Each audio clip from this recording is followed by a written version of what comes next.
Hello and welcome to my YouTube channel. If you're regular here, you know I review many photographic, audio and video related products. Well, today we're looking at a phone that I recently purchased, a phone that I'm using for video as much as anything else. Obviously I'm using it as a phone as well. It's my main driver, as people say.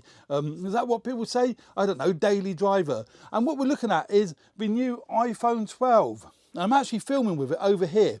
It's filming the generic wide shot using the standard camera. It's got an ultra wide camera and it's got a standard camera. I'm doing this wide shot, I'm doing it again. I'm using the phone for getting the wide shot. I'm using an app which is already installed on my other phones. I'm using an app called Filmic Pro. I can show you what that looks like.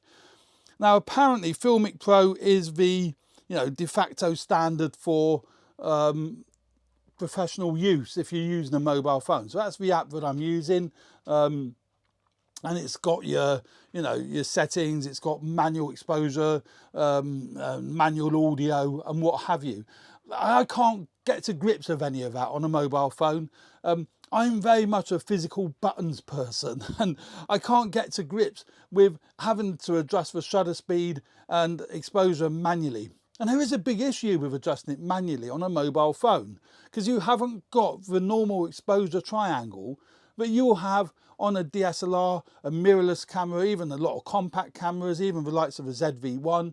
And the problem with it, you can't adjust the aperture because these mobile phones have a fixed aperture. I don't know what it is on the iPhone 12. I put it in the video as to what the fixed aperture is on the iPhone 12.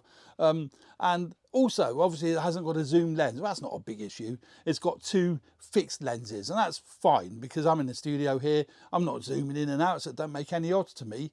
And I'm using it as a more generic wide shot. But that's the app that I'm using. And because you can't adjust the aperture, you're stuck with adjusting the shutter speed and the ISO to change the exposure. So I just leave it on automatic, what the heck. But Filmic Pro, I'm showing it on my iPhone 10 here, but Filmic Pro has got a nice, good display. You can see the audio levels, etc., etc. Then there's many other apps that one could use. You could use the standard stock app. I guess the Apple stock app is fine. It hasn't got all the fancy features that Filmic Pro would have, and obviously various other companies have got and apps have got, but they're so cheap to buy. You might as well download a professional app. They're so cheap to buy. But I'm going to be doing more experimenting with the iPhone 12. A, how long does the battery last when you are doing filming? And B, can I connect a professional microphone? I have got a Bluetooth mic. I'm going to actually try connecting a Bluetooth mic to it to see how well that works, and I should do a review on that. With the audio for this particular video and the one I've done before, I'm not using the audio from the iPhone 12. I'll be either using the audio from the Sennheiser MKE 600, that's going into one of my Sony A7Cs, the wide shot of my A7C, or I'll be using the audio from the Rode Wireless Go, which is going into the close-up shot of my A7C. Because I do a multicam edit using Final Cut Pro, all very much a Mac person. I have got an Android phone, but I've never used this. I've never used the video on the Android phone, again, for the reasons I've said before. Also, I really struggle with how to take a photograph with a mobile phone. I much prefer to have the ZV-1 in my pocket than using a mobile phone because it's like a slate of, well, it's just like it's difficult for me to, I can't describe it. I love to be able to bring the phone up, or not the phone, the camera up and have a proper shutter button. I know these things do have, a button for taking photographs on the top, but it just doesn't feel like I'm taking a photograph or taking video. I like a proper camera. And even when they do start getting really great cameras and great sensors in mobile phones, I still won't like the idea of this flat slab, it's bizarre. I mean, the biggest problem with mobile phones is low light because the sensors are piddly. They're piddly little sensors. A lot of people criticise Micro Four Thirds because it's a smaller sensor. Well, a mobile phone sensor is so much tinier than a Micro Four Thirds sensor. When mobile phone companies start putting in sensors the size of the Micro Four Thirds, then I think that's the end of Micro Four Thirds, to be honest, you know. But yeah, that's what we're experimenting with here. We're experimenting with the iPhone 12 for video. I've got various gimbals, and that'd be fun. That'd be so much fun to take it outdoors and go out and about using the phone for doing the video. But I am concerned battery life is it's just gonna eat the battery. So, and as it's my daily driver, I don't want to run out of battery and then find I can't make phone calls or receive phone calls. So there we go. But yeah, let me know what you think of the video quality from the iPhone 12. I mean, you'll be looking at it now. I'm actually, you know, looking at the iPhone 12. And I'd be very interested to see what you think of the video quality. The other downside with the iPhone 12, well, any phone, absolutely any phone whatsoever, I can't see the picture. But even more crucial than that, I have absolutely no idea if it is still recording, because there's no tally light on the front. There's no way for me to know, because I work by myself, that it is actually filming anything. I've just got to keep my fingers crossed. But when I stop all this, it is actually film something, you know.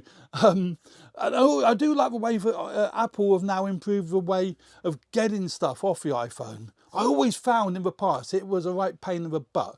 But with the latest iOS and the latest update, I'm running a Mac Mini, the new M1 Mac Mini, and it's ever so easy to get the files off the iPhone onto my Mac. So it might encourage me to do more experimenting with the iPhone for filming. And that was one of the big reasons for getting the iPhone. Also, the ecosystem is great, isn't it? For music, for photographs, for video, for everything, your calendar. It's a great ecosystem.